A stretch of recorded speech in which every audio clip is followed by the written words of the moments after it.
Praise the name of our Lord Jesus Christ. Leo ningependa tuongelee ubatizo. Ubatizo ni moja kati ya swala nzito linakwanga kwa Biblia. Kwa maana kuna watu wengi wanasema ya kwamba wameokoka lakini hawajabatizwa. Kwa Biblia huwezi ukasema tumeokoka na hujabatizwa. Haiwezekani. Mtu hawezi sema ya kwamba mimi nimeokoka lakini hajaenda kwa maji, hajabatizwa kwa maji na kwa Roho. Kama hujabatizwa kwa maji na kwa Roho unasema umeokoka, unajidanganya. Kwa maana Biblia inasema katika kitabu cha Marko 16 mstari ule wa 16 verse number 16, aminie na kubatizwa ataokoka, asiyeamini atahukumiwa. Kwa hivyo ni kitabu cha Marko 16 verse number 16.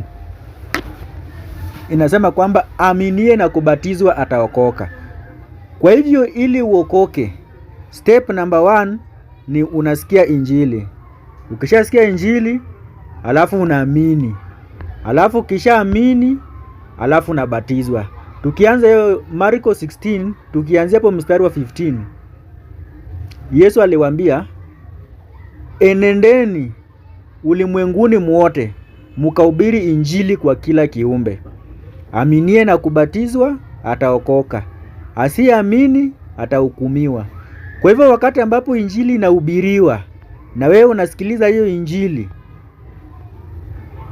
ukiamini kwa hiyo injili, inafaa ubatizwe ili uweze kuokoka. So ubatizo ndiyo ishara ya kwanza ya kuonyesha kwamba mtu ameamini injili ya Yesu Kristo. Ubatizo ndio ishara, ndio inaonyesha ya kwamba mtu ameamini injili ya Yesu Kristo. Hiyo ndio ishara. Kwa hivyo mjue ya kwamba aminie na kubatizwa ndiye ataokoka. Kwa hivyo ukisikia injili ya Yesu Kristo, ili tujue ya kwamba umeamini, jambo la kwanza unafaa kuwa umebatizwa. Kwa hivyo kama hujabatizwa tunajua ya kwamba hujaamini.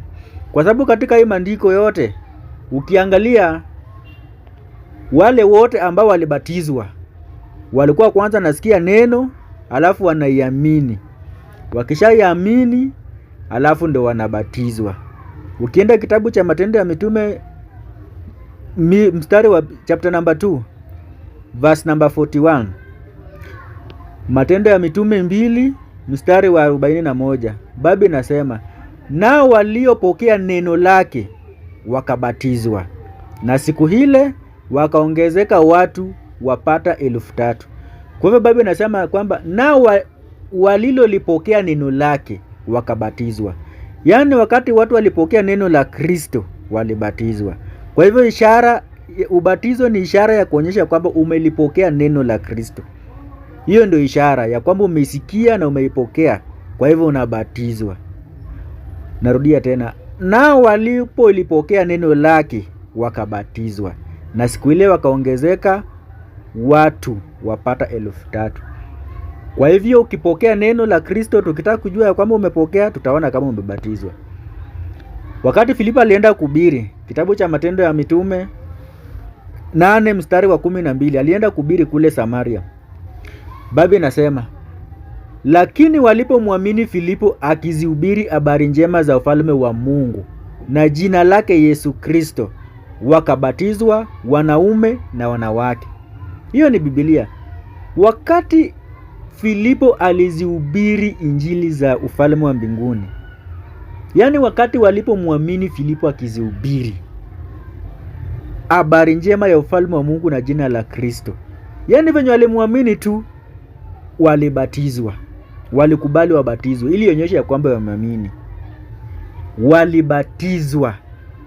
Ukisoma verse number 13 nasema, na yeye Simoni mwenyewe aliamini akabatizwa, akashikamana na Filipo, akashangaa alipoziona ishara na miujiza mikubwa inayotendeka.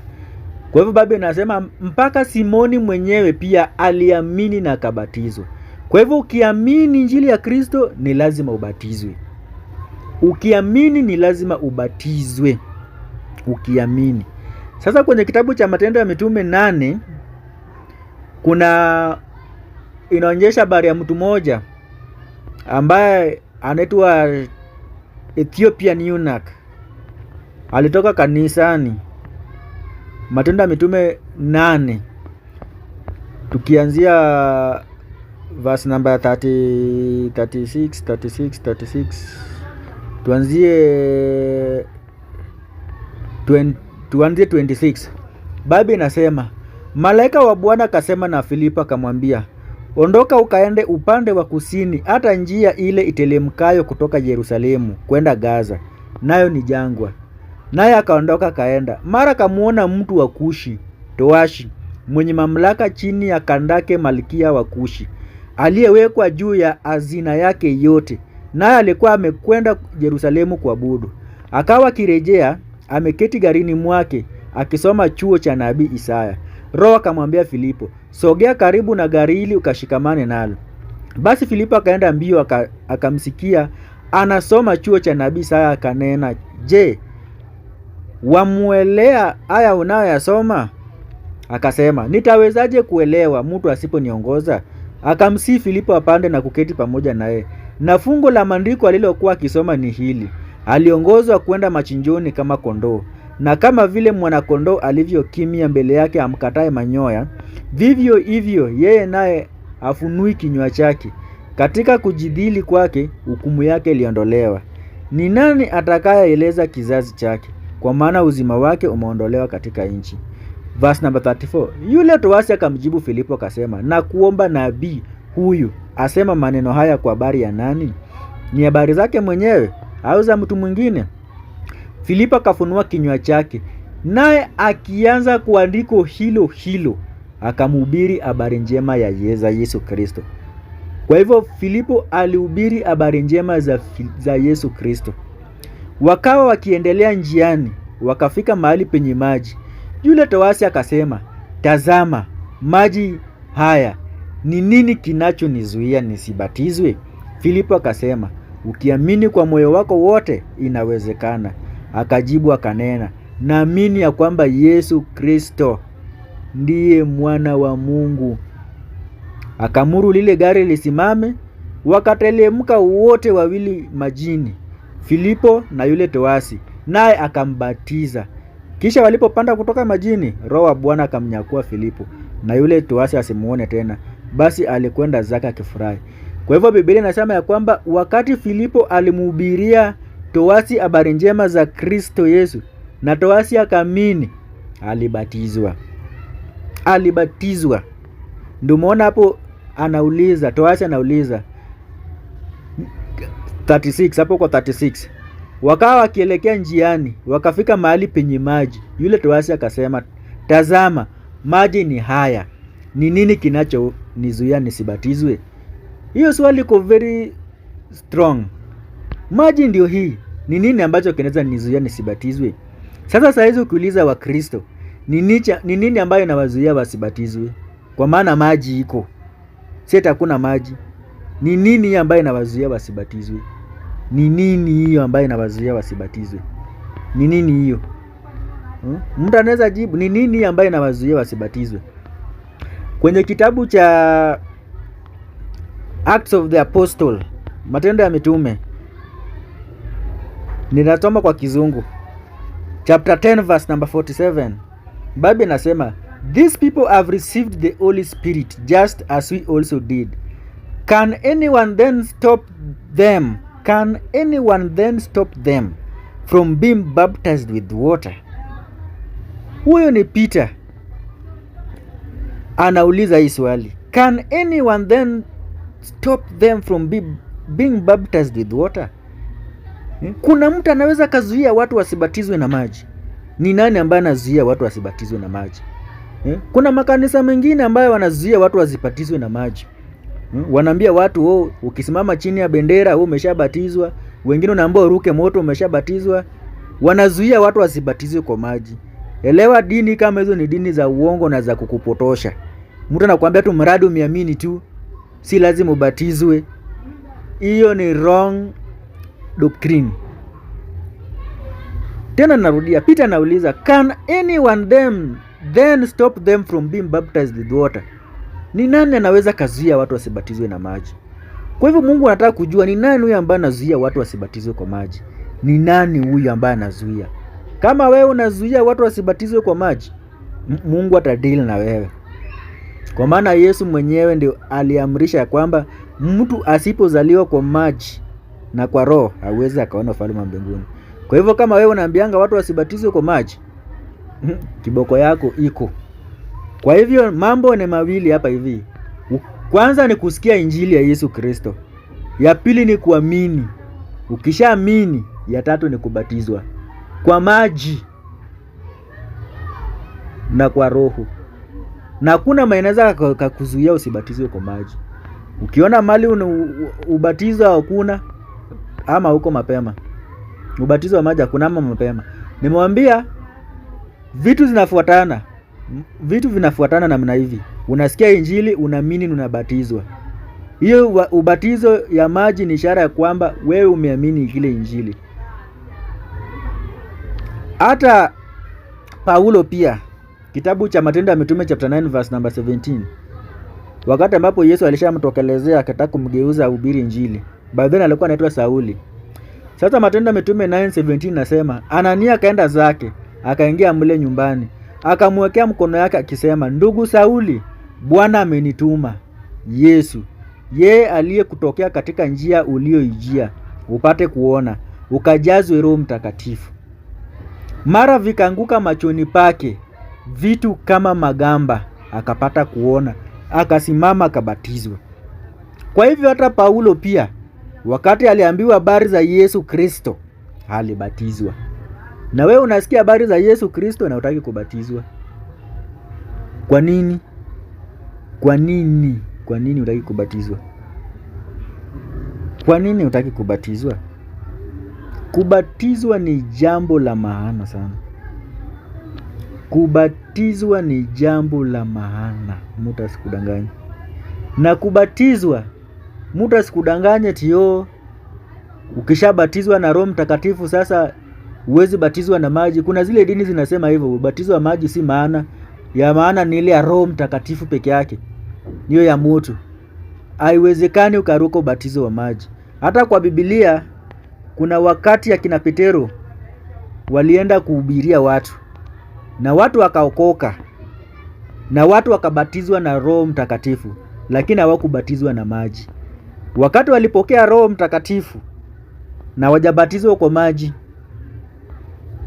Petero aliamuru ya kwamba watu waende wakabatizwe kwa maji. Hiyo ni kitabu cha Matendo ya Mitume 10, tuanzie verse number 38.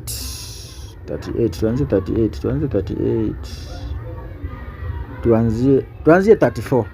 Petero akafungua kinywa chake akasema, hakika natambua ya kwamba Mungu ana upendeleo. Basi katika kila taifa mtu amchaye na kutenda haki hukubaliwa na yeye. Neno lile alilowapelekea wana wa Israeli, akihubiri habari njema ya amani kwa Yesu Kristo, ndiye Bwana wa wote. Jambo lile ninyi mmelijua, lilioenea katika Uyahudi wote, likianzia Galilaya, baada ya ubatizo aliohubiri Yohana. Habari za Yesu Mzareti, jinsi Mungu alivyomtia mafuta kwa Roho Mtakatifu na nguvu, na akazunguka huko na huko akitenda kazi njema na kuponya wote walioonewa na Ibilisi, maana Mungu alikuwa pamoja na yeye.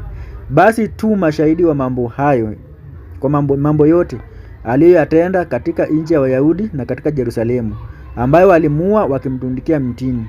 Huyo Mungu alimfufua siku ya tatu, akamjalia kudhirika, si kwa watu wote, bali kwa mashahidi waliokuwa wamekwisha kuchaguliwa na Mungu, ndio sisi tuliokula na kunywa pamoja naye baada ya kufufuka kwake kutoka kwa wafu. Akatuagiza tuwahubiri watu na kuwashuhudia ya kuwa huyu ndiye aliyeamuriwa na Mungu awe mhukumu wa walio hai na wafu. Huyo manabii wote umshuhudia ya kwamba kwa jina lake kila muamini atapata ondoleo la dhambi. Petero alipokuwa akisema maneno hayo, Roho Mtakatifu akawashukia wote waliosikia lile neno. Kwa hivyo wakati Petero alikuwa anahubiri, Roho Mtakatifu ilishukia wote. Aya 45. Na wale waliotairiwa walioamini wakashangaa. Watu wote waliokuja pamoja na Petero, kwa sababu mataifa nao wamemwagiwa kipawa cha Roho Mtakatifu. Kwa maana waliwasikia wakisema kwa lugha na kumwadhimisha Mungu. Ndipo Petero akajibu, ni nani awezaye kuzuia maji hawa wasibatizwe?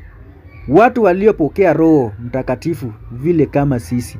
Akaamuru wabatizwe kwa jina lake Yesu Kristo. Ndipo wakamsihi azidi kukaa siku kadhaa wa kadhaa. Kwa hivyo Petero alikuwa anahubiri Injili na hao watu wakasikia lile neno na wakapata Roho Mtakatifu. Sasa maana wamepata Roho Mtakatifu na wajabatizwa kwa maji. Petero akasema sasa endeni mkabatizwe kwa maji sasa. Na wakaenda wakabatizwa. Na wakabatizwa kwa jina lake Yesu Kristo. Si eti kwa majina tatu, jina la Baba, la Mwana na la Roho. Hapana, walibatizwa kwa jina lake Yesu Kristo. Hiyo ni verse number 48. Akaamuru wabatizwe kwa jina lake Yesu Kristo. Petero aliamuru wabatizwe kwa jina lake Yesu Kristo. Aliamuru hivyo. Kwa hivyo hakuna kuruka kamba eti useme eti mimi nimepokea Roho Mtakatifu kwa hivyo siwezi nikabatizwa kwa maji. Venye nimesema mambo yanaenda namna hii. Unasikia neno la Yesu Kristo, unaamini na unabatizwa. Kitabu cha Matendo ya Mitume 16 verse number 14. Matendo ya Mitume 16 mstari wa 14. Mwanamke mmoja jina lake Lidia, mwenye kuuza rangi ya zambarau, mwenyeji wa Thiatira, mcha Mungu, akatusikiliza, ambaye moyo wake ulifunguliwa na Bwana ayatunze maneno yaliyonenwa na Paulo. Hata alipokwisha kubatizwa yeye na nyumba yake, akatusi akisema, kama mmeona kuwa mwaminifu kwa Bwana, ingieni nyumbani mwangu mkakae. Akatusurutisha. Kwa hivyo Biblia inasema kwamba wakati huu Lidia aliposikia habari za Kristo Yesu, alibatizwa yeye na nyumba yake. Kwa hivyo mbona wewe unasikia habari za Yesu Kristo na unataka kubatizwa? Kwa nini? Kwa nini unahubiri habari za Yesu? Kwa nini unasikia habari za Yesu Kristo na unakataa kubatizwa? Kwa nini? Sasa kwa Matendo ya Mitume 16 verse number 24 pia kuna Petero na Sila. Hao watu walishikwa wakihubiri Injili wakapelekwa kwa jela. Tukianzia hapo 24. Matendo ya Mitume 16:24. 24 inasema, naye kisha kupata amri hii akawatupa katika chumba cha ndani, akawafunga miguu kwa mkatale. Lakini panapo usiku wa manane, Paulo na Sila walikuwa wakimuomba Mungu na kumwimbia nyimbo za kumsifu, na wafungwa wengine walikuwa wakiwasikiliza. Verse number 26. Ghafla pakawa na tetemeko kuu la nchi, hata misingi ya gereza ikatikisika, na mara hiyo milango ikafunguka, vifungo vya wote vikalegezwa. Yule mlinzi wa gereza kaamka, na alipoona ya kuwa milango ya gereza imefunguka, alifuta upanga kataka kujiua, akidhani ya kuwa wafungwa wamekimbia. Ila Paulo akapaza sauti yake kwa nguvu akisema, usijidhuru, kwa maana sisi sote tuko hapa. Akataka taa ziletwe, akarukia ndani, akitetemeka kwa hofu. Akawaangukia Paulo na Sila, kisha akawaleta nje akasema, bwana zangu, yanipase nifanye nini ili nipate kuokoka? Sasa ndio hii, ili nipate kuokoka nafaa fanye nini? Wakamwambia, muamini Bwana Yesu Kristo, nawe utaokoka pamoja na nyumba yako. Wakamwambia neno la Bwana yeye na watu wote waliomo nyumbani mwake. Kwa hivyo walimwambia neno la Bwana. Verse number 33. Akawakaribisha saa ile ile ya usiku, akaosha mapigo yao, kisha akabatizwa yeye na watu wake wote wakati huo huo. Kwa hivyo kama yule polisi alibatizwa, wewe ni nani usibatizwe? Wakati alihubiriwa neno la Bwana na akamini, yeye pamoja na nyumba yake, alibatizwa. Aliuliza tu mzuri, maana watu hawajuangi kuokoka nini. Aliuliza, inafaa nifanye nini ili niokoke? Inafaa nifanye nini? Watu hawajajua. Kumbe kuokoka ni kuamini Bwana Yesu Kristo. Wakamhubiria Injili ya Yesu na wakamini na wakabatizwa.